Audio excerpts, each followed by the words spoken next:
After a tense wildcard weekend, the Kansas City Chiefs proved to be the only quarter-finalists from last season to return to the divisional round. The good news, though, this podcast, we won't finish the season with a pick six. Welcome to the Punt Return podcast. Just the one co-host today with me, James. How you doing, buddy? Good, mate. Yeah, unfortunately, Nick's not feeling wonderful this week, so he's thoughts out to him. Yeah, he's not feeling. He's feeling as good as Tom Brady did after throwing a season-ending pick six.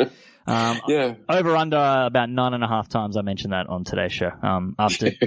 After 2 decades of Patriots dominance, just let me have this week, okay, guys? Yeah, you got to celebrate it. Exactly, celebrate good times. I mean, my guy Peyton Manning went out with the Super Bowl trophy. I mean, maybe Brady should have done the same last season, but we'll.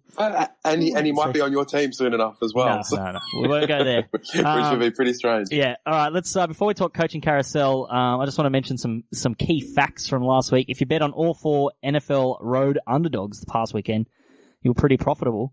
The away teams went on a successful 3-1 straight up and against the spread. Depending on how you look at it, it's probably 4-0 depending on when you bet on Buffalo because they did close at 2.5, but they were +3 or +3.5 for most of that week. So really dominant showing for the road underdogs. So much for that home field advantage. So the NFL wildcard round away underdogs are now on 6 of 8 games straight up during the past 2 postseasons and covered in 7 of those 8 contests. Furthermore, road teams are now gone 11-1 against the spread in the wild card round over the past 3 seasons and 8 of 12 straight up. So it's what makes the NFL so fun and exciting. It's, you think the home team, the higher seed generally, although some wild cards do always have a better record than divisional winner, but, puts the wild in wild card, James.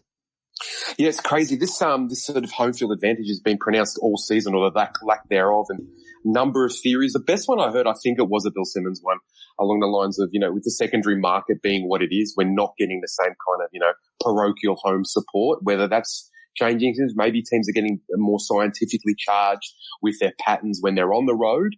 But yeah, definitely we're seeing that slip, and we're seeing it slip across multiple sports, but NFL for sure. And you wouldn't think it would play out in playoff time, but it is. It absolutely, as those numbers bear out. Yeah, and we'll get into the numbers a little bit when we talk our past results in a little bit. But the coaching carousel at the moment, it's spinning. So we've got Mike McCarthy to the Cowboys, Matt Rule to the Panthers, Joe Judge to the Giants, Ron Rivera to the Redskins.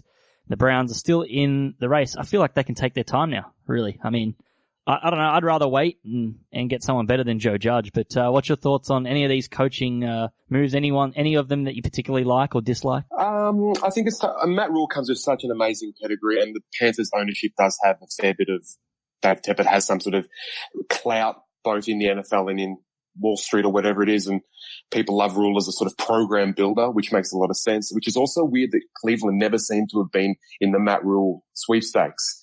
So they do have, as you said, like heaps of time to make that appointment.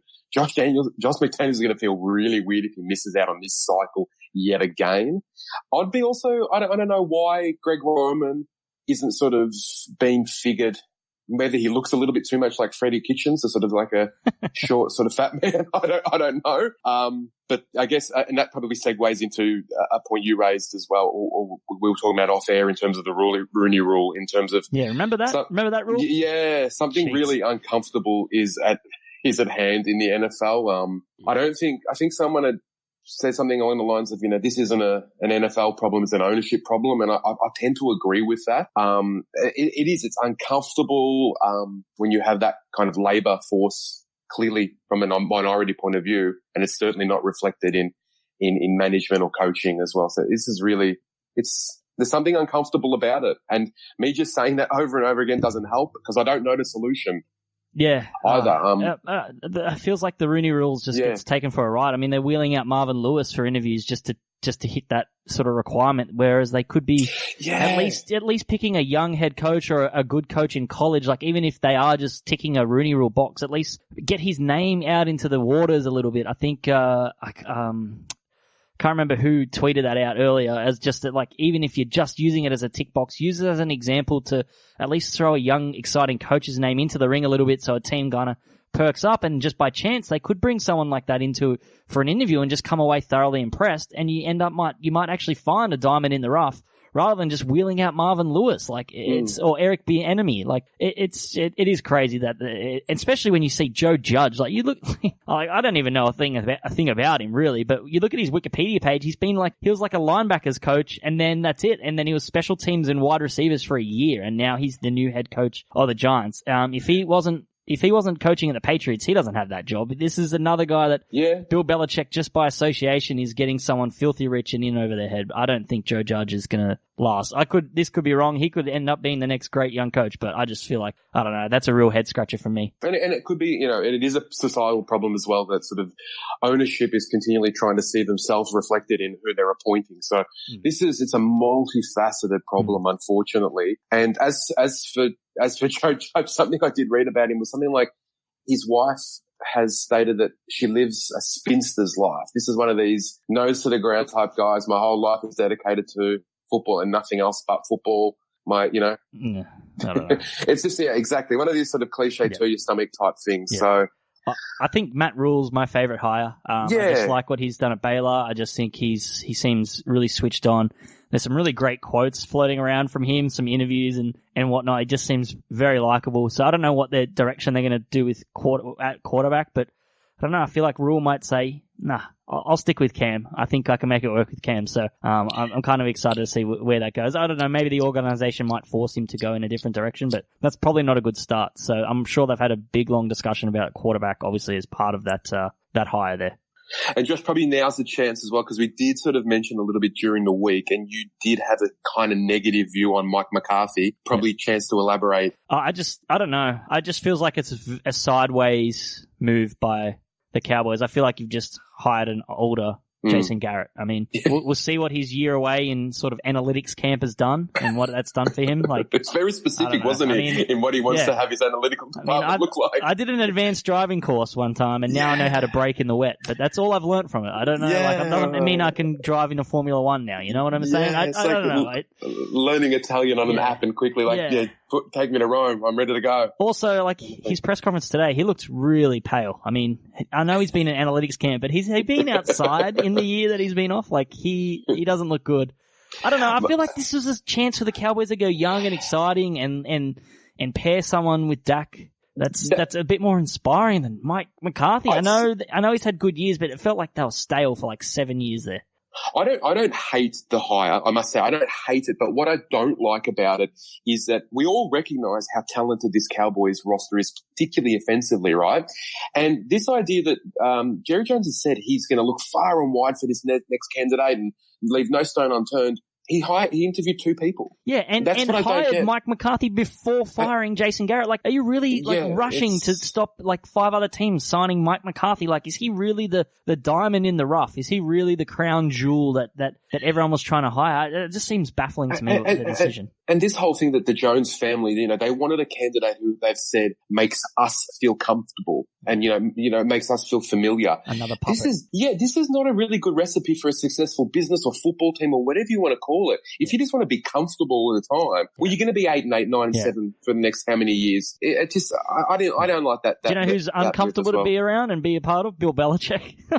That's absolutely right. You're comfortable by being uncomfortable. Like, there's always something to do, and that's the mindset we built. Like, yeah, exactly. Like, going to slap each other on the back all day, and I mean, the one thing I'm happy about in terms of Joe Judge is a special teams coach getting hired. I still think people overlook special teams coaches. I think John Harbaugh is an excellent example. You can oversee the entire team as a whole. You can game plan. You can use up your free time. You're not focused on your offense and your defense specifically. You have great coordinators in place for you to do that. So you can kind of just oversee everything. And because you're a special teams coach, you understand probabilities more in terms of special team rules and when to kick a field goal and when not to kick a field goal, all that sort of stuff. And Joe Judge getting one over someone like Dave Toop, who was getting interviews a few years ago, the Kansas City head coach. This is his special teams by DVOA just the last 6 years. Second, fourth, first, ninth, third, first.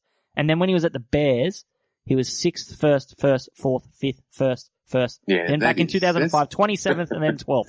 But like, that's mental. Yeah, that's mental. It's amazing. And it's not just like, oh, he's always had the best kicker or punter. Like, there's always new people coming and going there. Like, he's just consistent on the board. And the Chiefs were 22nd in DVOA before they hired Tube, and then they went to first a year later. Like, I just think, I don't know, and he's worked with good GMs, he's worked under Reed, he's an assistant head coach. I think it's not a flashy hire, but I think that's the guy the Browns should hire. I think hire him, bring in two good coordinators, get someone that doesn't have to worry about the whole roster, and just a good offensive coordinator that can say, all right, Baker, let's go away and let's work this out, and let's work out a great game plan, and let's leave our head coach to worry about everything else. And again, you know what? Maybe we do all of this, we do all our reading, all our analyzing and everything. It might come down to maybe we're just giving too much sort of respect to ownership. Maybe we're looking far too much into it. And these decisions are basically, as Jerry Jones, come and sleep at my house for one night. And here's a 5-year deal. Yeah, that's a weird sleepover. It's a weird sleepover and weird 5-year deal. Like, that's all. I wonder what platform they watch. Like, do they watch Netflix or Disney Plus? I don't know. I wonder what. What's the old timer movies? Oh, like, yeah, the TCM movies. Yeah, or is there, if there's a Clint Eastwood channel, I'm sure they would have been tuned into that. They would have been onto that for sure. Definitely. It wouldn't be. That's not a fly on the wall I'd like to land on in that household. I do love that every year, this time of the year, is just teams that need a head coach, just go into Google, type in number 1 seed NFC, number 1 seed AFC, look at coordinators, and that's normally where they go. So this year it's a little bit different, which is surprising, because normally that's the way they go. You see your Robert Salah's getting interviews, your Greg Roman's getting interviews, but it hasn't kind of panned out this way. True, and I'm more for a body of work. Like, I'd love Salah to stay a little bit longer. Brian Dable as well at Buffalo. I'd like him to get the numbers on the board a little bit more. Yep. It's not so much this case with Greg Roman. Greg Roman's pretty much been doing this for a decade. Yep. He's the one I'd like to see next cab off the rank, but I tell you what, Baltimore, if they were able to hold him within this cycle of Exodus, that's going to be huge for them going forward. So, which is weird. Yeah, that's what it's going to come down to. Who can keep their staff in situ as well? So maybe the Browns signing Greg Roman just to get him out of the Ravens is a part of the reason. Maybe that they could go that direction. Also, a lot of Jim Swartz talk, hey, with Cleveland. That's not going to end well. That's definitely not going to end well. Yeah. Great aggressive coordinator in a particular part of the field. Yeah. I don't know. Some guys are just better as coordinators. Absolutely. Their ceilings are coordinators. I mean, that's it. Just like my ceiling is amateur podcast host. I'm never gonna host a multi-million-dollar follower podcast. I'm just settled here in the comfortable range of the number of listeners that we have.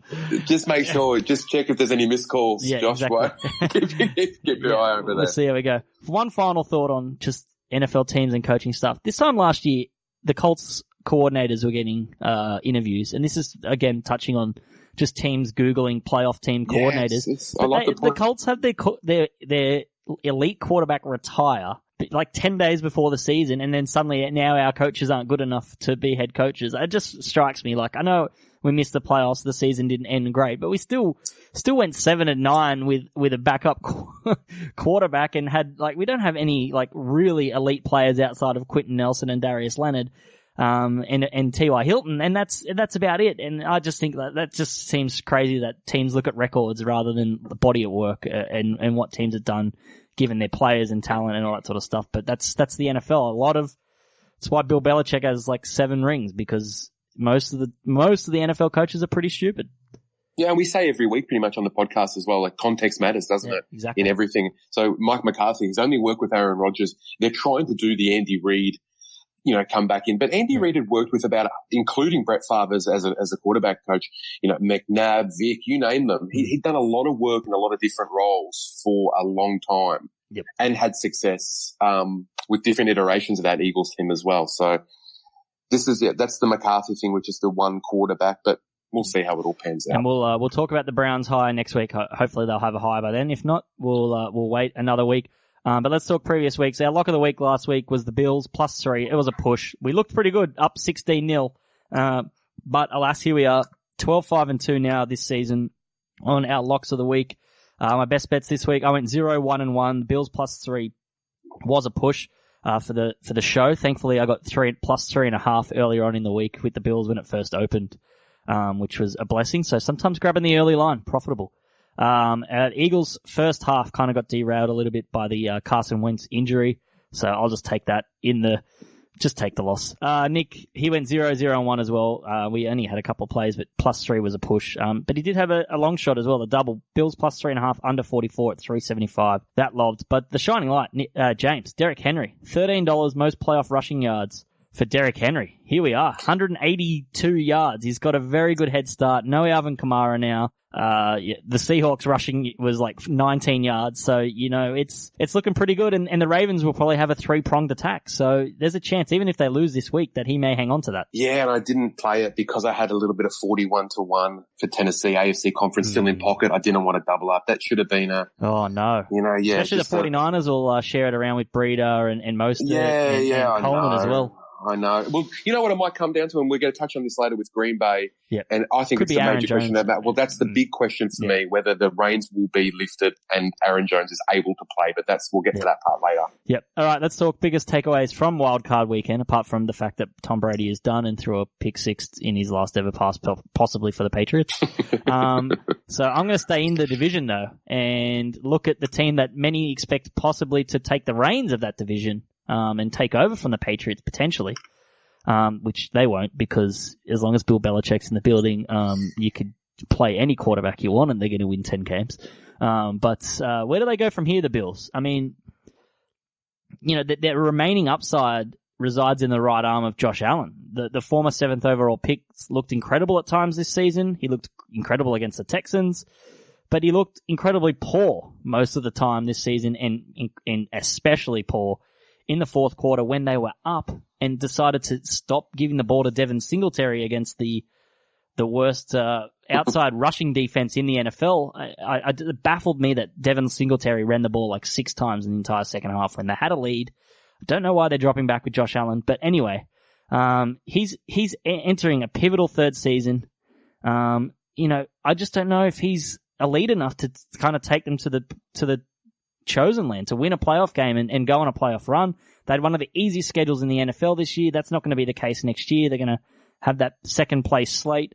I don't know. Are they going to be aggressive in the offseason? Probably, and they'll improve their team, but I just don't know if Allen has the upside enough to be, they deserve more because they're building really well. What they've done outside of Allen at quarterback is nice. I really like what they've done, but I just don't know where they go from here because he was downright atrocious in that fourth quarter. It was horrendous, and I just don't know if he's the heir to the throne. I think they need to look elsewhere. And you make a really good point there, and that's in terms of on their schedule tab for next year is the NFC West, who absolutely is the strongest division in football. I'm convinced of that.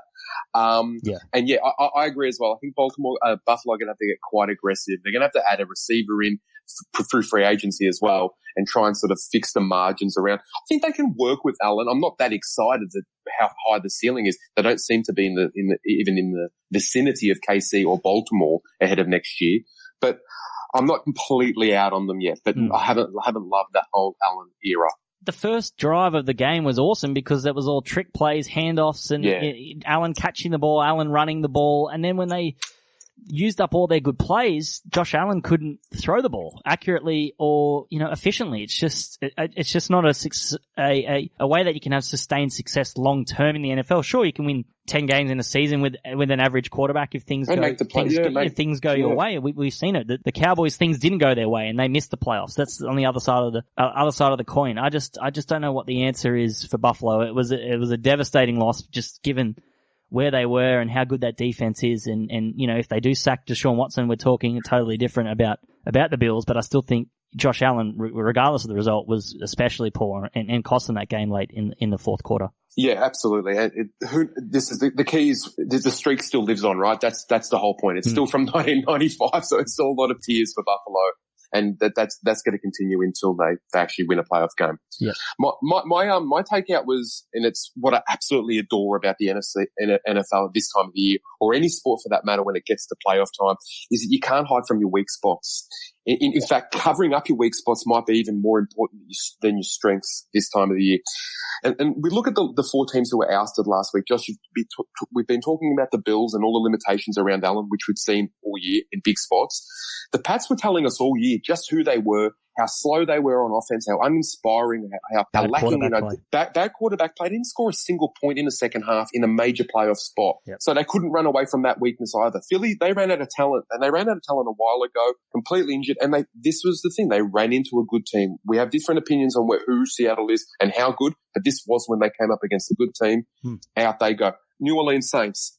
They were getting, where was their plan B throughout the year? They were getting just 4.3 yards per rush, just 9 touchdowns on the ground. That's the second worst mark in the team.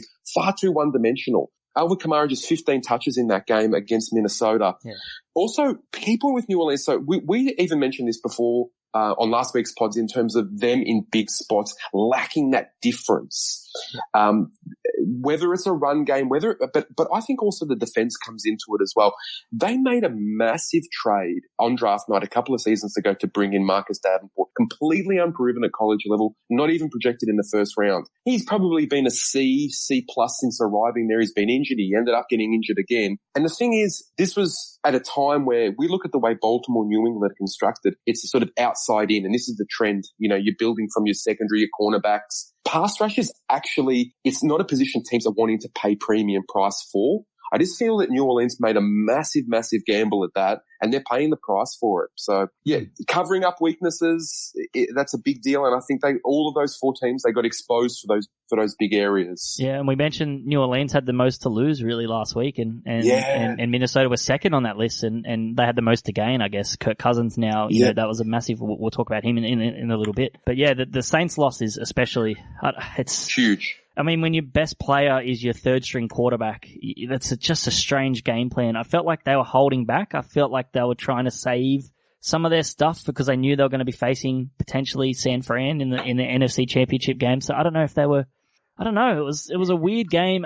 I still have a major gripe with the overtime rules when players like Aaron Rodgers, Matt Ryan, and Drew Brees, they're just 3 recent examples in playoffs in the new overtime rules where they don't even see the ball. It's odd. It is odd because it is an offensive league now, and basically winning the toss, I think it's 7 out of 10 times now, is the winner of the overtime, is the winner of the coin toss. It seems asinine to me that they don't even get a chance to tie it at the very least. And especially when all the rules and all the emphasis in the modern NFL is about attack. Yeah, exactly. So everything, you touch anybody, that's a penalty, that's a penalty, that's a penalty.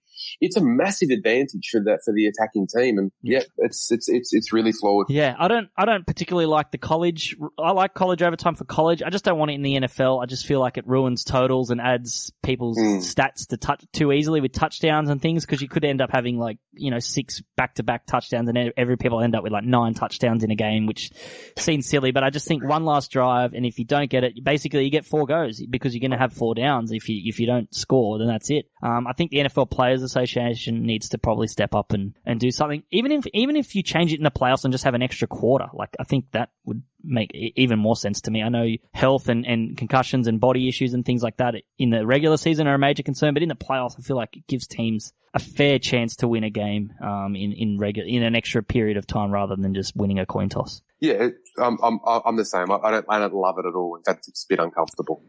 Nick had a takeaway as well. He said, Tom Brady, why did you throw a pick 6 to fit? No, he didn't. He basically is loving the Dak Prescott now. He's on. He loves the Mike McCarthy hire, Nick, and we'll have to talk to him about this next week. But he's saying get on Dak Prescott for MVP 2010. McCarthy's the perfect head coach for him. Be able to utilize his tools and still have Zeke to fall back on. Perfect situation for Dak to thrive even more. So a McCarthy truther. Nick. Or is Nick playing Philly sort of games here? Is he making the bet? The old anti-jinx, the old win-win scenario. That was my put money on the Patriots futures. So if they win the Super Bowl, I'm not depressed because I'll be filthy rich. By the way, if you guys want to help me out, I'm eating 2-minute noodles for dinner for 3 weeks because I bet on Pat's futures. If you want to help me out, because I literally burnt my money for the greater good. Please DM me and I'll send you my details. Please. Anyway, let's talk Divisional Weekend now. So I touched on the road underdogs in Wildcard Weekend atop the show. The Divisional Round's a little bit of a different animal with the top 2 seeds in each conference getting a bye week. So they've got a little bit of an advantage, an extra buffer. So in last year's Divisional Round, home teams went 4-0 straight up and 3-1 against the spread. The Vikings and Titans will try and buck the trend of 12 consecutive losses for road teams in Saturday divisional round games. Home teams are 25-7 in the divisional round in 2011 straight up, but 15-17 against the spread. And more importantly, because we've got some big lines here, favourites of 7 points or more, only 7-11 against the spread in that time frame with 4 outright losses.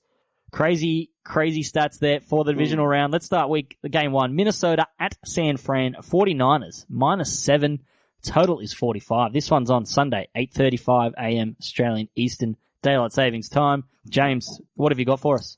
This is huge. Again, the NFC for me, the two bigger games this week, the two sort of more intriguing games. We touched on it before. What we saw from Minnesota last week, that was a monumental performance. One of the best wins in Viking franchise history, to be honest. We spoke about all the things they had to lose last week. We talked about the Rick Spielman era as GM. We talked about the Kirk Cousins acquisition, and they were fantastic, I thought, all game. And that's the kind of Vikings performance that we've been waiting for years to see, and why they started, if you remember last season, upon the Cousins acquisition, is just about Super Bowl favourites. It's taken this long to completely coalesce.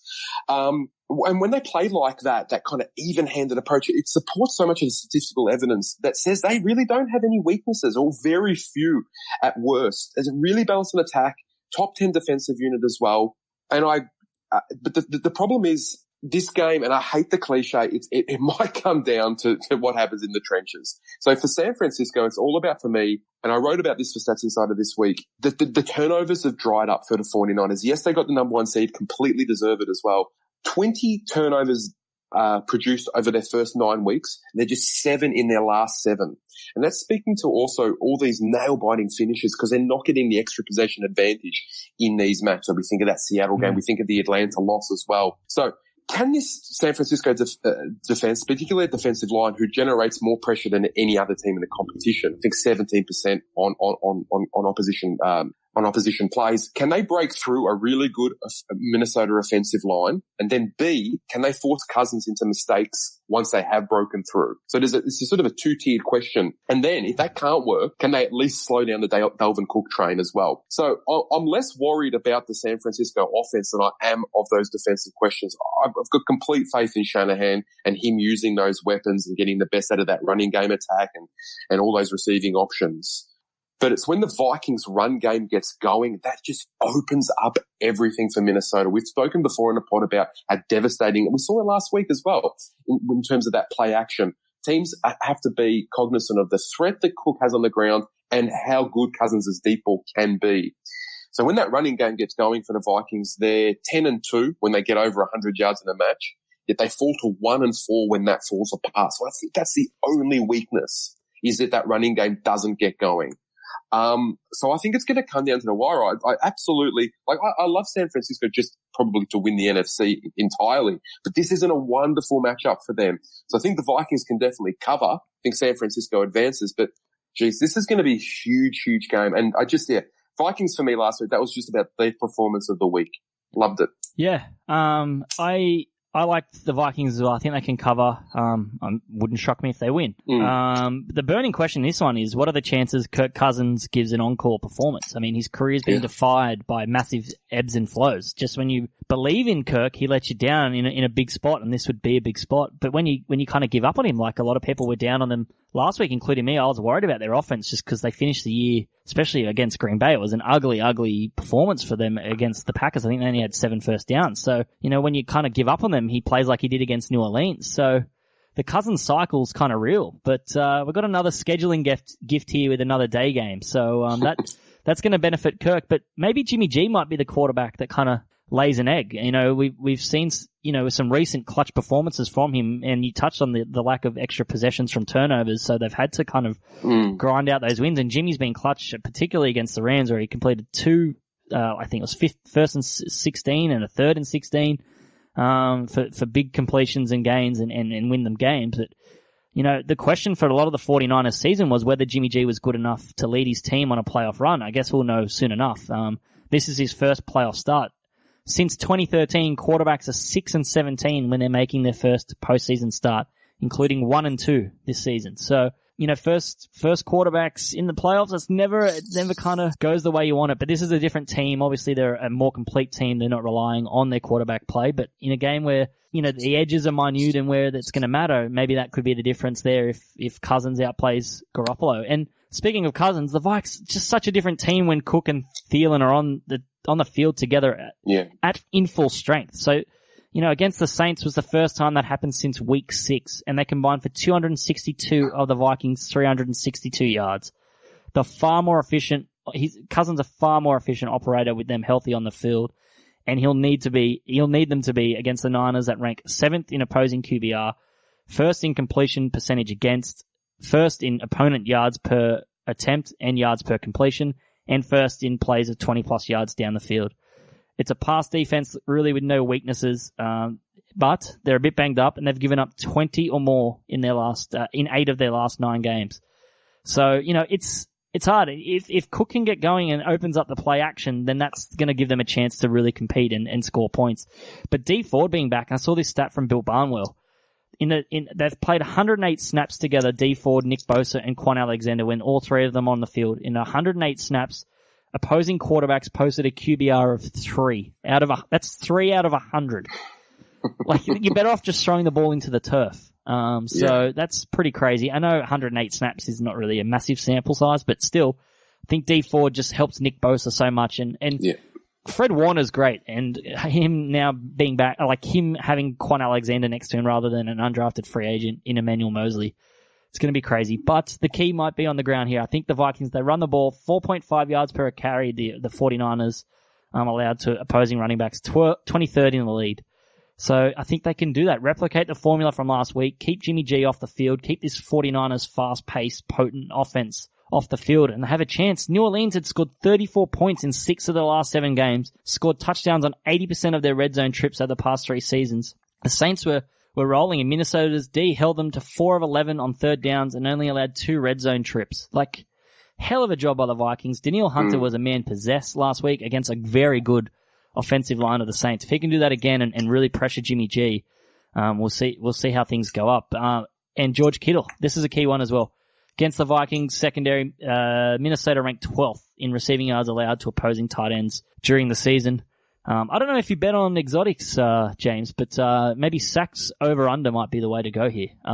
There will be sacks. So San Fran at 9.1% in the adjusted sack rate, 2nd in the NFL. They're going against the 14th ranked Minnesota O-line, and then Minnesota 8.2 adjusted sack rate. They're 5th in the NFL, going against the 15th ranked offensive line. So 2 fronts that are devastating, and I think this game could come down to kind of turnovers. Obviously, that's, Captain Obvious, but plenty of sacks, plenty of pressure, could be fumbles. Who hangs onto the ball more, Cousins or Garoppolo? Who's a little bit sloppy? Vikings forced 31 turnovers during the regular season, and Jimmy G committed 18 giveaways of his own. So you kind of get the slight edge to the Vikings. It's a tough one. I've got it -6, -6.5 on my numbers, so I lean Minnesota +7. I've already got +7.5 shares. So that's where I'm at. Nick likes the overs here.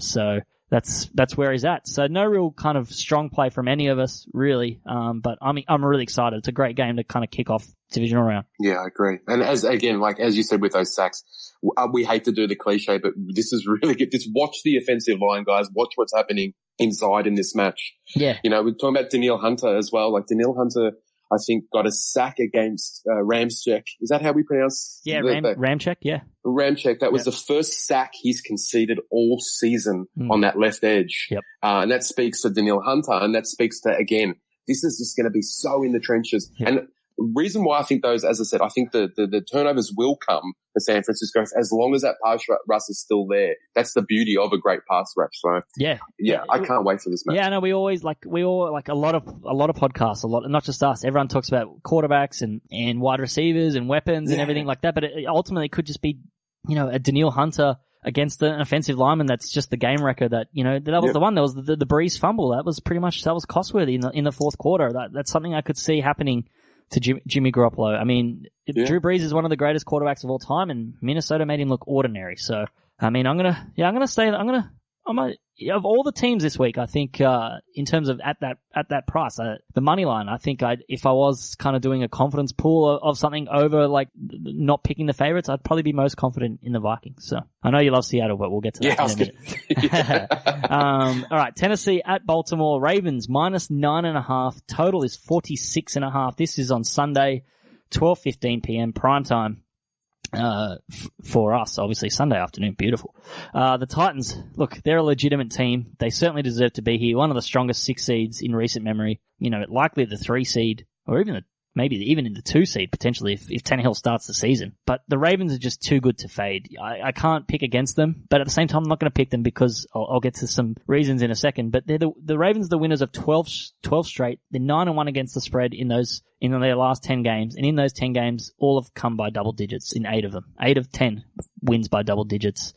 Obviously rested starters in week 17. Didn't matter. Still won.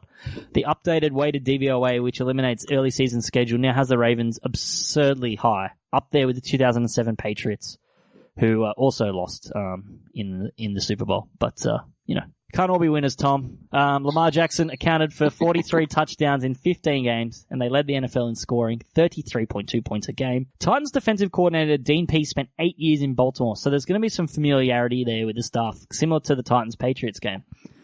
Tennessee's defense ranks 11th against the rush at 104.1 rush yards allowed per game. But as we know, it's one thing to stop, quote-unquote, the rush, but it's also another thing to stop Lamar Jackson and this rushing offense. Yeah. Literally the greatest rushing offense of all time now. They've broken the record. So it's a totally different thing. But Dean Pease's familiarity with the Ravens a little bit will come in handy, but obviously no one's really familiar with this Lamar Jackson running game. But the only thing I can really point to as a way to slow down the Ravens defense is maybe there could be a little bit of rust. They've had 2 weeks of rest. Potentially, maybe, it's probably a shit narrative to say, but it's just about the only thing that I could see slowing this absurdly efficient offense down. Maybe it might take them a quarter to get going, and maybe that could be the big reason that maybe the Titans can get out to an early lead and hold on for a cover. That could potentially be the way. But the only thing sort of stopping me from hammering the Ravens -9.5 is Derrick Henry. The thing about his running style is there's no real way to plan for it. You can stack the box, which is something the Patriots tried, but they still couldn't slow him down. Bill Belichick's arguably the greatest defensive mind in the NFL history, and he had no idea what to do against Henry. No matter what defense the Patriots put in, Henry was able to gash it up, and you just watch them. You watch them late in the game. Do you know how hard it is to physically get up off the grass after Derrick Henry runs over you for the 37th time? It's just hard to stop. And, he was crazy. And that's even before you factor in, play action and the impact that has on the passing game. So I think Titans are kind of the rare team that could match the Ravens offense punch for punch. And what's ugly for the Ravens is they have an obvious weakness, and that is against the run. They gave up 4.4 yards per rushing attempt, which isn't ideal. When you're facing a running back that's averaging over 6.23 yards per carry over his last 7 games, he's racked up 1,000 yards in 7 games. He's on if you made that into a 16 game, he's nearly 3,000 yards. It's mad. It's nuts. And so while I'm not going to take the Ravens, I just think that the Ravens' one weakness comes to defending the run. So the Titans do have a pathway to keeping this game close. But if they fall behind, I could see easily that this defense that isn't as good as they looked against a horrendous Patriots quarterback. Hey, Tom. I think they're toast if they fall behind. Baltimore can pretty much name their score and just run over teams. We saw them do it against the Texans. So I'm not going to overlook how well the Ravens defense has played either during their hot streak. They've held 5 playoff teams to 20 points or less. So that's holding me off from taking the Ravens. I lean -9.5, but I really prefer the over 46.5. This is 2 of the best red zone scoring defenses in the NFL in terms of red zone scoring percentage in terms of touchdowns. So Tennessee has 76.6% in terms of when they reach the red zone, they score a touchdown 76.6% of the time. That's amazingly high. They're first in the NFL. Baltimore are second at 67, and then there's another 5% gap between Baltimore and the third ranked team, which is Tampa, which is a whole nother thing. But 67%, they're second. But the key matchup, though, is Baltimore actually third in terms of red zone scoring defense percentage. Tennessee are 30th. So if Baltimore are getting to the red zone, they're scoring. And so that is kind of a real big matchup in favor of the Ravens. But I also really think that these two teams can score points, and I like the over. And as I said, if there is a scenario where the Ravens just roll, they could score 40 on their own against this Titans defense. It wouldn't shock me at all. but it also wouldn't shock me if this is kind of a 27-24 or 28-24 or a 30-27 game and the Ravens just hang on by the skin of their teeth, or they get out to a lead and Titans kind of come back late. So I'm going to leave the line alone and take over 46.5. What have you got? I get all the Titans love. I absolutely do. And I'm still happy to have a little bit of 40-1 AFC title in pocket. I think there's still a 13 out there. So it's not too late to jump on the Tennessee train if you want. But I really do smell a Ravens blowout here. First, let's be honest, the Titans, they didn't beat much last week. Take away all that brand power of the Pats, Brady, Belichick. This was a dreadful team, particularly on offense. And even with the turnover advantage that Tennessee had in that game, it was only until it was a neck and neck game all right until the very end. I know they won by 7. It was really a 1-point win with the pick 6 that ended it. So Tennessee is, they didn't make mincemeat of one of the worst teams in the playoffs. Absolutely, this last weekend. Also, I'm skeptical. Like, we talk about running all year and the benefits of a run game, but it's a one-dimensional one game in Tennessee. It's a one-direction kind of approach at the moment. Yes, Tannehill's numbers are absolutely wonderful. I still am suspicious of the small sample size, and I'm suspicious of that kind of one-dimensional offense coming up against its exact opposite in Baltimore, who can hit you in any number of ways and hit you quickly. And I speak of quickly as well because that really might come into it. Baltimore, not only they have, as you said, this is maybe one of the best offenses the game's seen in probably going back to those 08 Patriots. They average 8 points per first quarter on offense, which is a full point more than the next best team in the competition. So they can get out on top of you quite early. So, I understand the Ravens aren't breathtaking against the run, but they haven't needed to be so far. And they haven't had to worry about it either, especially with their lights out offense can take the Titans potentially out of its rhythm really early. That's what I'll be looking for. So another thing, we're trying to find holes in every team and little edges that can be exploited. Titans have a glaring hole on the offensive line. It's conceding sacks at a league high 11% of its dropbacks and have given up 56 on the season. What do we know about Baltimore's defense? It brings the heat. Oh boy, They blitz at an obscene rate. Martindale has these guys blitzing at 50. Basically 1 in every 2 dropbacks. Ravens are bringing a blitz, which is why the likes of Peters are up now. I think, did Peters just get all pro?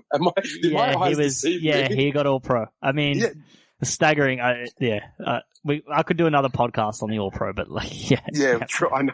Well, we'll come to Zadarius Smith as well. We'll talk about that later in the pod as well. Yeah. So, Baltimore are going to bring the house. I can just see them getting on top of them early. All this momentum. There's a lot of love in Baltimore. There's a lot of excitement. That's my only reason why I don't completely subscribe to the Russ factor with this team. Then again, they are young in some respects, so that might. But even in those big spots, we wondered about how they'd handle Seattle early in the year. They blew them to pieces. They beat San Francisco in that big spot. They tore, New England apart in that massive game early in the year as well. So I don't think the bright lights are going to scare them. And I really can see them getting on top of them early. Yeah, we sort of spoke off there. Can Derrick Henry get that running game going from behind?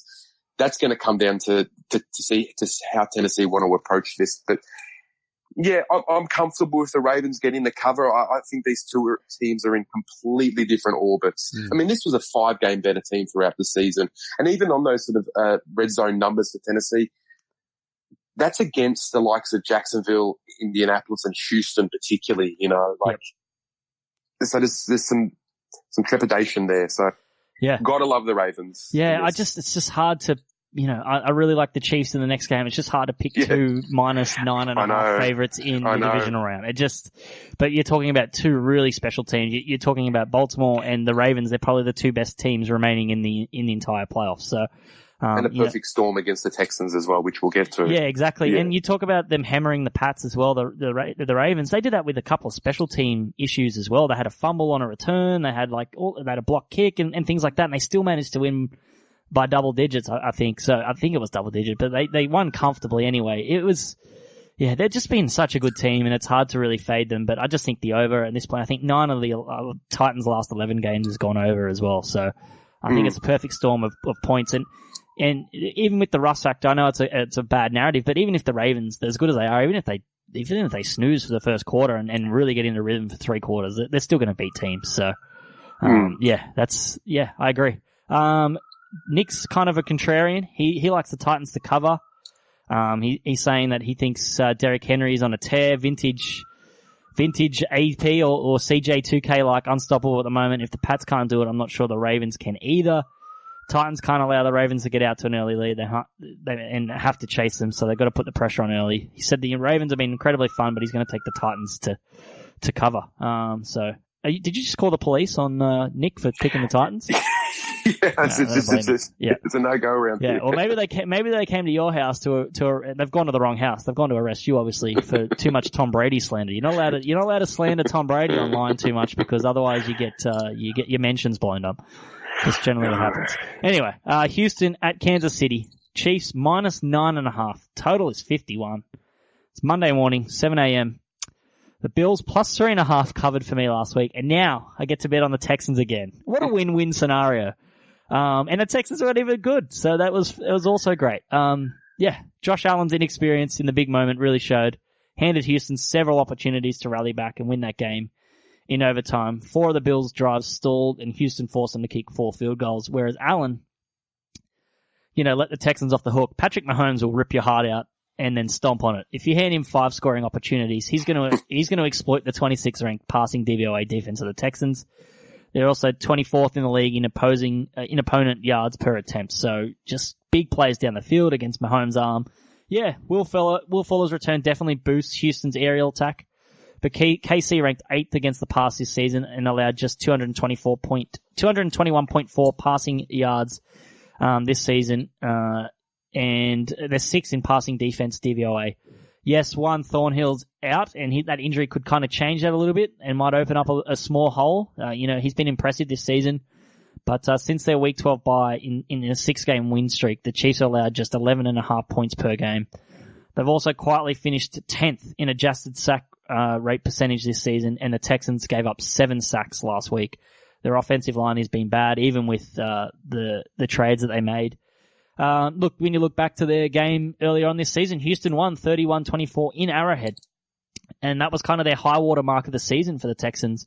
But when you look at the numbers and look at the game itself, Kansas City actually had a higher DVOA than Houston, 25% to 7%, despite losing that 31-24. It was one of those strange games where the winning team was way less efficient, but won by running way more plays than the other team. Houston had 83 plays to 47 for Kansas City. They held the ball on offense for nearly 40 minutes and held the Chiefs to 7 points over the last 3 quarters. But the Chiefs had 6.6 yards per play compared to Houston's 5.7. So over the long term, the superior yard per play is a more positive indicator than running a lot of plays in a game. So it tends to suggest that, when you look at those numbers, more likely than not that team, the Chiefs, are going to beat the Texans when you look at that. Plus you got to factor in the bye. Andy Reid's 22-4 straight up after a bye, 17-9 against the spread all time. After a regular season or postseason bye, he's 4-1 in the divisional round after a week off. It's also important to note as well that after an extra week to prepare, the under has hit in 20 of the 26 games and in 7 of 9 games since he joined Kansas City for Andy Reid. So we're getting the second best team in DVOA at home after a bye with the better coach against the 19th ranked DVOA team on the road against after a colossal stink fest last week. Taking the Chiefs minus 9.5, and I'm taking the under 51. Also, if you look at the weighted DVOAs on Football Outsiders, there's a massive, every team's in the top 12, and then Houston are 23rd. It's just, they're easily the worst team left in the NFL right now, and Kansas City, I think, behind the Ravens right now, are the second best team. It's also worth noting that Mahomes wasn't healthy, 100% healthy when he played the Texans earlier this season, so yeah, I like the Chiefs minus 9.5. I like under 51. I'll line and total double it as well. What have you got? Yeah, complete agreement. Chiefs by plenty in this game. Texans actually quite easily the most limited of the remaining 8 teams that we've got, particularly on defense, and where they're getting continually gashed. Yet, as you know all too well, Josh, they're somehow staying alive and are here with their division title again in their bag and, on their lanyard. It's kind of weird. It feels like they operate the best when they're down, when they're down double digits, they're in a hole, And they throw Bill O'Brien's plan out the window, and Deshaun Watson just says, all right, I'm going to play MJ ball and be Michael Jordan. And that's... Which that's was fine. Yeah, that's like... And if they do cover, it's going to be because Watson's going to be amazing late again. And it's not going to be because they're a great team or they're a well-coached team. It's just Deshaun Watson being a superstar. That's it. That's all they've got. Yeah, and that's I mentioned last week when it does, and again, especially with Buffalo, it came down to Hopkins and Deshaun Watson being that level above everybody else on the field. Yep. And exactly, once you nail on the head there. Once a bad coach or a limited coach like Bill O'Brien, his best laid plans break down, then the improvisation comes through completely. And that's why, that was my best play of the week in play last week back in Houston when they were 10 or 13 points down. And it worked out, and you can, play it from there, but you're exactly right. And that's where Watson's strength is. So imagine him sort of armed up with an actual brilliant, offensive mind. But yeah, so they've got here, there once again, it's sort of like that annoying person at the convention, aren't they? Like they're just hanging around like, just happy to be here, guys. Yeah. But the fun ends here against a monstrous attack, which, as you said, is fresh and healthy and in season best form. Texans have given up, and this is sometimes, all these numbers are all meaningful. They've given up at least 400 yards, which is a big figure in the NFL, in 6 of its last 9 games. That happened once in its first 8. So it's happening already a bad defense at the start of the year personnel-wise. It's 6 times worse over the second half of the year. The only real weakness for KC, as we've said, is this rush defense, which legitimately Houston came to life when they did beat them at Arrowhead early in the year. But that, as we said, that was not a full strength KC at that stage. Texans 6.1 yards per play on defense as well as the worst mark in the league. So we're not talking about the worst defense about these, from the last 8 participants. We're talking about the worst defense overall. So start thinking about your Clevelands or your Jacksonvilles or your Carolinas or whoever. This is the worst playing here this weekend against the best offense. So that makes me really, really scared. Be interesting to see if Houston can show some early life and maybe present a sort of in-play opportunity like happened last week for Houston. But hopefully that might come with the Chiefs, because that is a big line to overcome in any match. Yep. But unfortunately that might not arrive, because the Texans are abysmal starters. And again, this might be a Bill O'Brien thing as well. They averaged just 2.8 first quarter points this year. That's the 30th mark in the league. Yep. Go and Washington have been worse. So they come out of the gates against, and we spoke before, the AFC South, isn't something to write home about on defense, and they're still getting nothing done. So this could be over really early, and that might be the only thing that, could there be a backdoor cover when KC had taken everybody out of the game. But this could, I think there was a game a few weeks ago when we said the same with KC, and they got it done against Oakland. It was when they won by about 30 points. I could see something similar happening here. Wow. I don't know about that. I just maybe 30. Double figures. I think definitely. I definitely think they cover. In terms of looking at the way that they ran the ball, you mentioned sort of that Chris Jones didn't play back when they played in week 6, and he's one of the underrated defensive linemen in the league. He's their best player on defense, I'd argue. Yeah, he should have been on an All-Pro team. I think he's phenomenal, and he's a phenomenal run stuffer. He's a phenomenal player. Yeah. So that's just like a massive. That's huge. Like their run defense improves tenfold when he's on the field. So the Chiefs, I know, because the Patriots have stolen so many of the headlines, 4 division titles in a row. This is an adult team with an adult coach for the most part, Andy Reid. I just think this is a team who deserves to be in the conference championship again. Yeah. Will be their second in a row. They're much better than the Texans. I mean, if D4 doesn't jump offside, they probably win the Super Bowl. So, we got robbed of Chiefs versus Saints last year, and now the Saints are out, so we won't get to see it again, unfortunately. And all of the Lamar, deserved mayhem that he's created and potentially has changed the game and reinvigorated it. It's allowed the spotlight to slip a little bit from Mahomes, which is, I think, a really good thing, because he's able to just sort of galvanize that group. He was brilliant, even as injured. They rally around him. He's he's sort of magnetic figure in that franchise. They love him, and understandably so. I love where the Chiefs and Ravens are going and taking football. So it's a wonderful thing. The NFL deserves Ravens Chiefs. Like, we want to see Ravens Chiefs. Yeah. Let's do it. That's what we want to see. We want to see Ravens Chiefs. Let's bring it on. I'm also looking forward to Deshaun Watson making plays and ESPN giving all the credit to JJ Watt instead. Yeah, somehow will happen. How dare a quarterback of color make a play? Come on. Absolutely. Let's prop up the white D lineman. Come on. Yeah. Did I ever tell you what JJ Watt did in the Houston Floods? No, I shouldn't muck around. Like he was wonderful, in terms of. I know, but it's just, it is. Deshaun Watson, avoided, the play that he avoided 2 sacks was incredible. Outrageous. He does it every week. Yeah. He's so good. When Dabo compared him to Michael Jordan, everyone rolled their eyes, but that's a Jordan-esque player. It is. He's just a killer in the fourth quarter. So. He is. He is an absolute champion. And as we said at the very start of the year on this podcast, please, Houston, be serious about this. Build a proper team around this talent. I know they won a playoff game, but I would have fired Bill O'Brien this week. I still would have. I believe that. I firmly believe that. It's not. It's a ballsy call. I don't mind it. I probably wouldn't, but I just want them to be. Hear me out. Deshaun Watson, captain coach. Just. No game plan. He just drops back and is like, Will Fuller and DeAndre, you just run and I'll ad lib and then we'll work something out. We're in this beautiful, wonderful era, and he's one of my favorite players to watch. And in conjunction with Deshaun Watson as DeAndre Hopkins, it's a wonderful thing, and I just don't want them to flush this down the toilet, and I can see them doing it. It's gonna happen. Yeah, I liked your analogy earlier that they're just happy to be here. They're kind of the annoying mature age student in a lecture that just won't go away. Just your time's up. Stop putting your hand up. You're done. No more questions. You're out here. So we're on the Chiefs. That's our lock of the week. Yeah, for sure. So no play from. Sorry, hold on. Yeah, KC minus 9.5. Nick is on the Nick Chiefs as well. Yeah, so Texans aren't much chop in reality. He's like, Mahomes will have a field day. So, that's our lock of the week this week. Chiefs he couldn't minus be more definitive there. He said Mahomes will have a field day and the Chiefs will smash Houston. So, Nick from his deathbed, that's his final call. I like it. He's on the money. All right, I think we're going to have a bit of fun with this game now too. Seattle at Green Bay. The Packers -4. The total is 47.5. Monday, 10:40 a.m. Weird start time, but I'll let you go first. Yeah. Let's hear your Seattle love. I know it's coming.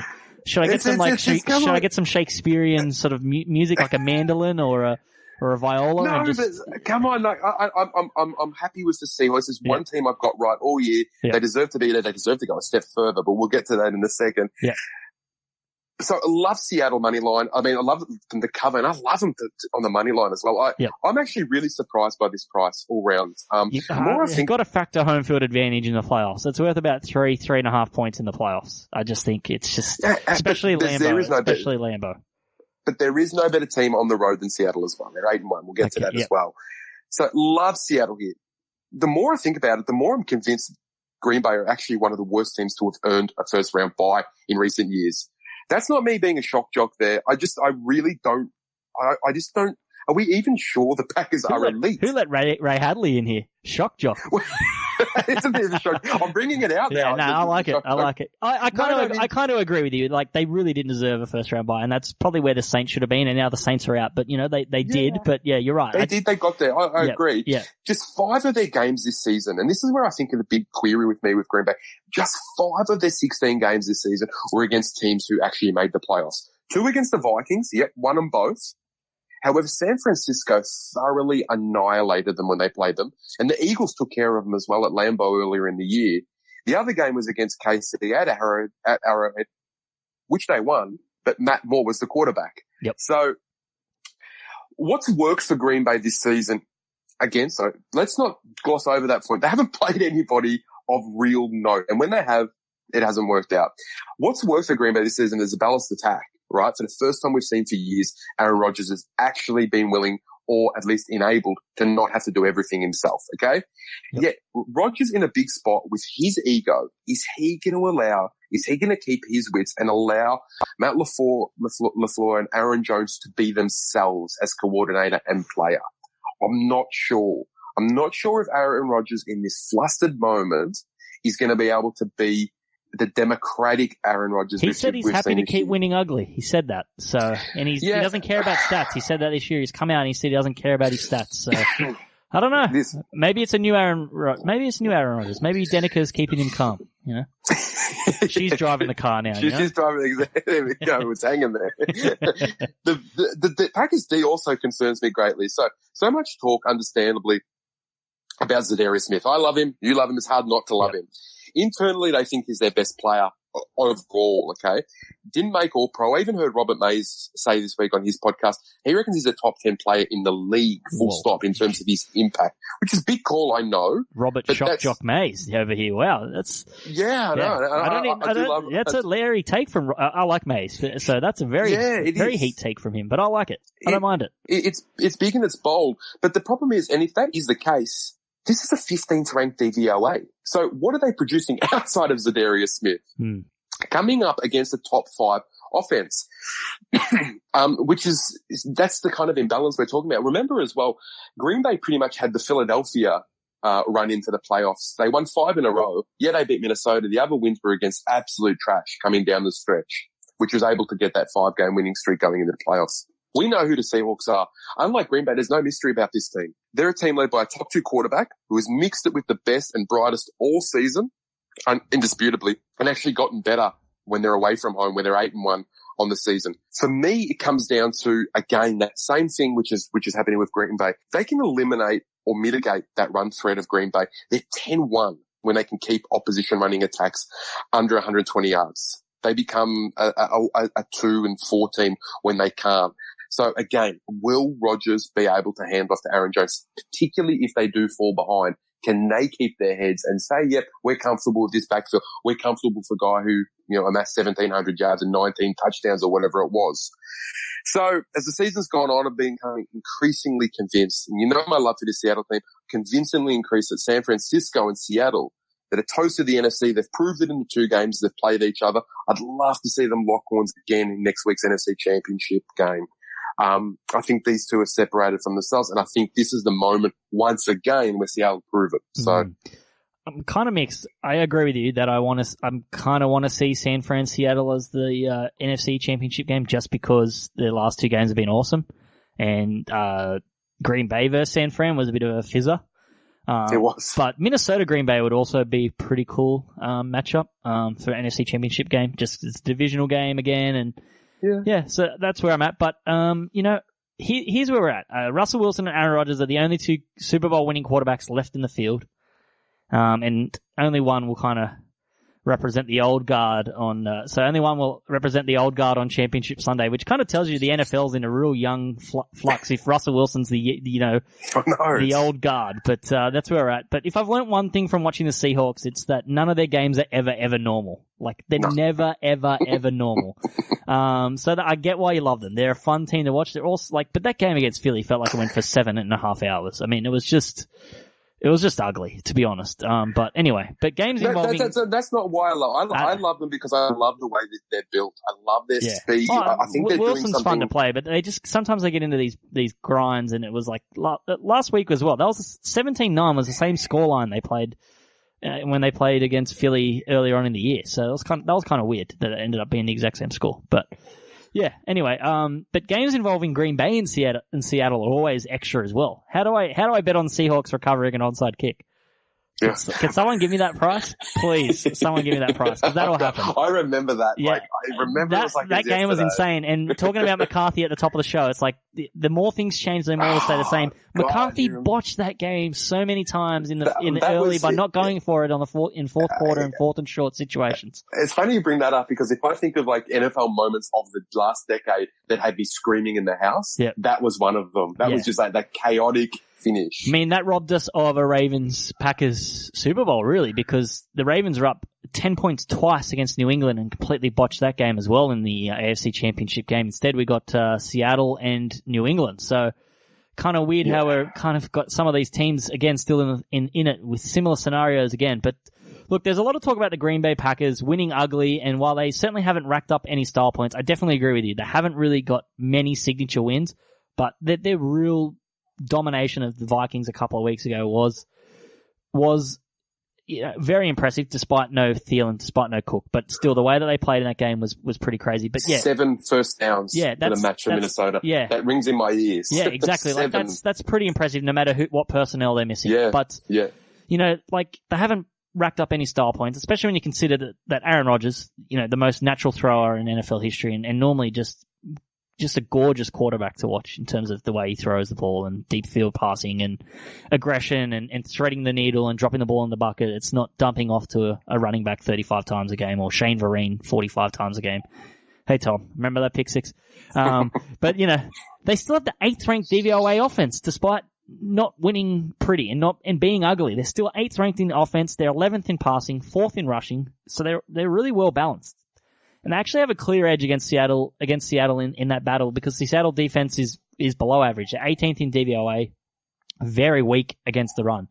They're 26th in DVOA. So I think they need to unleash the other Aaron. And I think you touched on Aaron's ego and things. He seems different this year. I definitely think he doesn't care about his stats. He doesn't care about the star points. I think he's just glad Mike McCarthy's out of the building, to be honest. So, that's the matchup. They have spoken about that internally. Like it's a breath of fresh air across the organization. Exactly. So Green Bay's rush defense presents a great opportunity. As the Packers, they're just as bad as Seattle against the run. They're 23rd against the rush. They allowed the Lions backfield to rack up 171 yards at 6.8 yards per carry. So I'm not completely sure the Seahawks offense is equipped to take advantage of that. Homer. I mean, their 2 running backs right now are a guy called Travis Homer and a 33-year-old Marshawn Lynch who was handing out tequila shots at the Raiders game 3 weeks ago.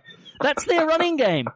And that's who they've got. But the Seattle coaching staff are still going to run the ball 97 times in this. But if they can get the ground game going, play action, deep passing, Seattle's 4th passing ranked offense in DVOA, they should thrive. But this is the thing that holds me back with the Seahawks team. Why don't they treat every single play like it's 3rd and long? They converted like 100 3rd and long plays against the Eagles. But what are you doing on 1st and 2nd downs to be in 3rd and long? Every time. It's maddening. Bizarre. It's bizarre. And I love that idea that no matter what, they'll run it. My dad could be in the backfield and he'll get carried. Yeah. They're incapable of not doing it. Yeah. I mean, like Hans Moleman from The Simpsons could be their running back and they're going to hand the ball to him 40 times. Yeah. Like he'll get a couple of carries. Exactly. It's maddening. They had 19 rushing yards against the Eagles last week off 30 carries. But I will say as well at that point, and this is me defending Seattle again, it doesn't seem like it's an unhappy group offensively with the play calling. Russell Wilson, they love him. They didn't give him a $160 million contract for nothing. He doesn't seem to be infuriated by it. In fact, I'm sure he's complicit in this kind of style. Do you know why he is? Because even when they lose, everyone just blames the coaching staff and not him. And that's why he likes it. Because he's immune from any type of blame. Same with Tom Brady. No. This is the thing when you said this, isn't it? Like, they're classy, Seattle. They really are. I know their sort of fan base and their Twitter presence is crazy. It's full of analytical. They retired a jersey for their fans. That's not classy. That's pretty trashy, to be honest. But yeah, I get you. No, I know. I think I like the way this whole the DK Metcalf story in itself. That's another narrative entirely. And that's for me just why we're in the DK Metcalf. Yep. Can we add that to the list of Fitzpatrick being from Harvard? And DK Metcalf being 53rd overall or whatever. No, DK Metcalf being this one route player. If I hear that one more time, that he can only it's like this lazy kind of scout take. He has the best nickname though, Decaf Metcalf. That's a lovely booger moment. Yeah, it is. Where was I? Sorry, but the Seahawks. The tequila shots. Yeah. I mean, that's what Marshawn Lynch was doing 3 weeks ago, but it's crazy. But, the play calling on early downs is horrendous and penalties. They committed 11 penalties for 114 yards last week against the Eagles. That's concerning. You can't keep doing that. That is very, very concerning. But at the end of the day, the Seahawks still boast the better overall weighted DVOA. Better strength of schedule. You touched on that about who have Packers beat. And on form, they do have the better quarterback. I mean, Rodgers is one of the greatest of all time. They left him off the NFL 100 just for shame. But while the Seahawks are 8-1 on the road, you touched on this season, Russell Wilson's 0-3 in his career at Lambeau Field. And the forecast for Sunday is calling for high 20s. And the Packers will appreciate that because they're 5-1 with Rodgers when the kickoff temperature is under 30 degrees. Wilson, he's 0-2 in those scenarios, under 30 degrees. Can't handle the cold. So he did all right at Wisconsin. Yeah, as a exactly, player. which is weird, but 0-3 at Lambeau. It's a tough place to play, the frozen tundra. So look, it's hard to pick against Seattle against the spread. Wilson's wizardry, like he's a wizard. He always gives them a chance. He keeps them in games, even if they require a little bit of luck. There is like an onside kick or something like that. But he still seems to always keep them in games. They're 10-2 against the spread in their last 12 games as an underdog. So I lean Seattle +4. I do think Packers win. This could be a field goal game, I think. But I really like the under 47.5 instead, as it's going to be two teams trying to run the ball in cold weather. And I think this will keep the number of possessions, keep the total relative, as each team tries to keep their opposing quarterback off the field because they know what they're capable of. The under is 7-1 in the Packers' last 8 games as well. So I like under 47.5. I'm going to cop out instead of going against you. Even though I lean Seattle +4, I do think Green Bay win. I just think the home advantage is so massive in terms of Lambeau and in the cold and the weather and the week off as well.